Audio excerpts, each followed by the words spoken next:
পশ্চিমবঙ্গ রাজ্য ধান্য ব্যবসায়ী সমিতির পঞ্চম জেলা সম্মেলন অনুষ্ঠিত হলো পুরুলিয়া শহরে।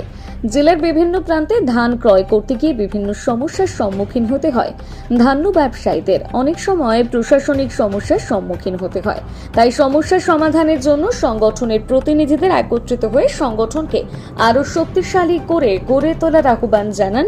সঙ্গে সঙ্গে জেলা ও ব্লক কমিটিও গঠন করা হয় এই সম্মেলনের মধ্য দিয়ে। পুরুলিয়া শহরে অনুষ্ঠিত এই সম্মেলনে উপস্থিত ছিলেন জেলা পরিষদের সভাধিপতি নিবেদিতা মাহাতো, প্রাক্তন মন্ত্রী শান্তিরাম মাহাতো ছাড়া পুরুলিয়া 2 নম্বরের পক্ষ থেকে যাদব নন্দী ছাড়া অন্যান্যরা।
আমাদের 2 নম্বরের সভাপতি নতুন হলাম এবং যাতে আমাদের সংগঠন বলিষ্ঠ হয়, মজবুত হয়, তার জন্য আমি চেষ্টা করব এবং সবাইকে আমি আবেদন করব যাতে ভালো সুস্থ শৃঙ্খলাভাবে পার হয় প্রতিটা কাজ। আমাদের প্রতিবার যেমন জেলা সম্মেলন হয় এই বলে আমার বক্তব্য আমি এখানে শেষ করব। কি নাম আপনার? যাদব নন্দী। আপনার জেলা সম্পাদক কে এলেন? জেলা সম্পাদক আমার নিত্যানন্দ গোস্বামী, জেলা সভাপতি। জেলা